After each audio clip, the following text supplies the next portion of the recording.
This video I wanted to make because it's really practical, it's tangible, it's things and action steps you can do now. Whatever your role is as a spouse, as a parent, as a friend, as an employee, we are all working to try and just be where our feet are. I know that you are carrying a lot of roles. I have a lot of roles too, as a dad, as a husband, as a friend, as a brother, as an employee. I have a lot of different roles right now, and I am working to just be present.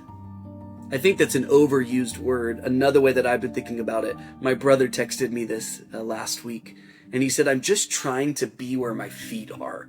Have you ever felt that before? I'm just trying to be grounded here, right here in the moment. We are trying to balance this culture that we live in of the hustle and excellence and striving for financial freedom, for breakthrough for our family. We're trying to get that promotion and work really hard.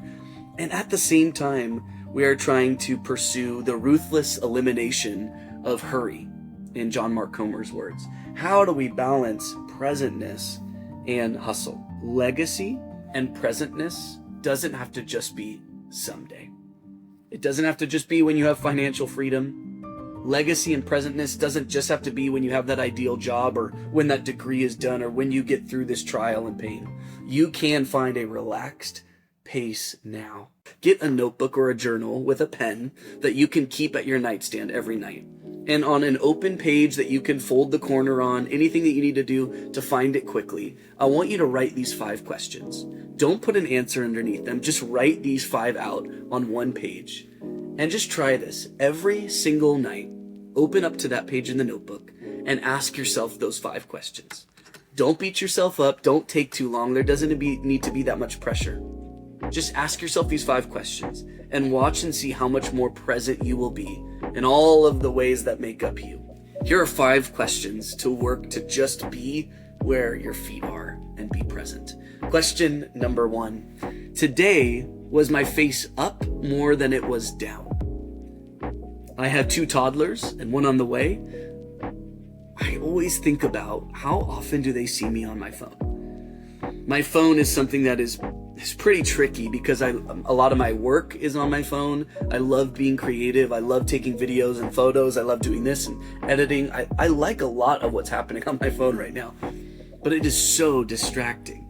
A confession moment. It's gotten better, but sometimes my average screen time is 5 hours a day.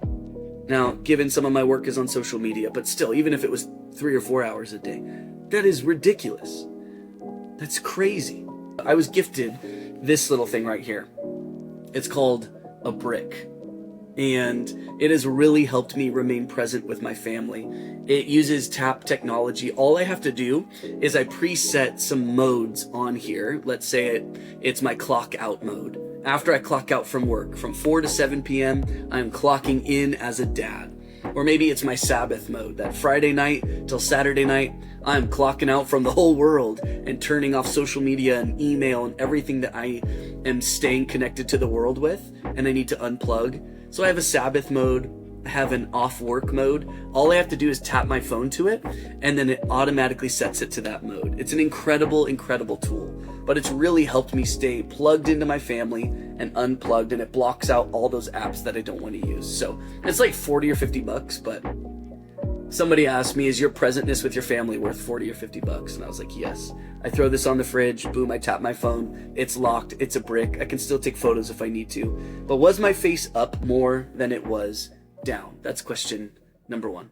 Number 2, today, did I live grounded, sourced from my being rather than my doing? This is pretty self-explanatory, but it's so profound.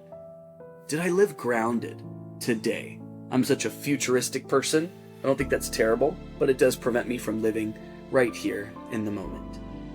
Was I sourced from all of my activity and doing? Is that where my identity came from today? Or was it just in being Keaton and then living out those roles sourced from that person? Today, did I live grounded, sourced from my being versus my doing? Question number 3. Today, did I keep a relaxed enough rhythm so that I could truthfully soak up the world and blessings around me? An author put it this way, that Jesus was characterized most by being relaxed. A lot of my heroes in the faith, grandparents, parents, mentors, I think I can mark them and characterize them as being relaxed. They were relaxed. Did I keep a relaxed enough pace to be present to the world around? What I would love, what I'm striving for, and come along the journey with me, I would love to just have dinner with my spouse and not be racing through my to-do list, thinking about all these wins and losses from the day. I want to be right there, looking at her, listening to her, asking present questions. I want to get on the ground with my kids and play. I want to jump on the trampoline instead of scrolling through Instagram on my phone. This thing helps, but what really helps is just keeping a relaxed enough pace. I want to be a relaxed dad. I want to be a relaxed and calm and peace-filled husband. And sometimes we just have to ask ourselves these questions. Was I a present and relaxed spouse today? Question number 4. Today, did I pray and begin with gratitude before requests? Part of this hustle culture is that when we pray, the hustle seeps into our prayers. And we are go, 5 minutes on the drive, requests from the Lord, and then we gotta bolt. That isn't really being relaxed or present. It's not being peace-filled. Imagine if we started our prayer lives with gratitude first, before requests. 90% of the time, I think, even more, 90% of the time, I think gratitude would outweigh those prayer requests. I think we would just have these long 10-minute prayer sessions of just overflowing gratitude, which then, in lieu, makes us more present and relaxed and grateful and peace-filled to the world around us instead of prayer requests thinking of what we need and what could be and what should be. I don't think it's anything wrong with praying for a miracle or requesting things from the Lord, but it's all about striking a balance. This question has significantly helped me in my prayer life to be full of gratitude and also get my mind off me and pray for others before I'm requesting things for myself. Today when I prayed, did I start with gratitude before requests?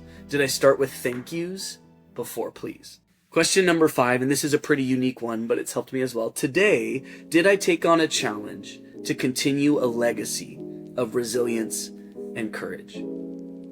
What was I proud of today? Did I do something that could bring about a legacy of presentness and courage? Like I said earlier, did I actually jump on the trampoline?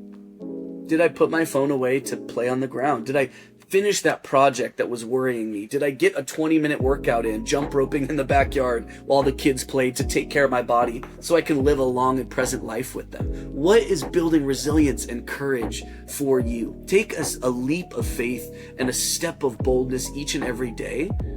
And when you have this journal prompt and you think about your answer to this question, first, what I thought is, dang, I am not taking a lot of steps of courage and legacy and resilience.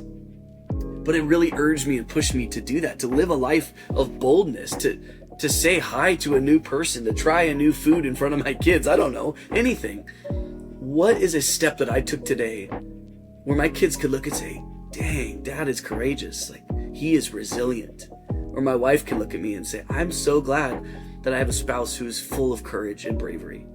I want to be that kind of spouse. I want to be that kind of man in person.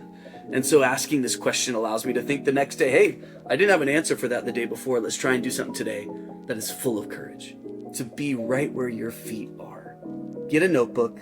Ask these 5 questions to yourself each and every day. Make it a challenge. Take the month of wherever we are in when you're watching this, the next 30 days. And I'm going to just do a presentness challenge. Ask these questions to myself and watch how gratitude and peace cover your home and your life and your relationships and even your work. Execution's important. Excellence is great. I love some hustle here and there. But if we don't eliminate hurry from the hustle, we're going to just be frantic. I'm so done hearing the stories of people burning out left, right, and center. It's time to be where our feet are.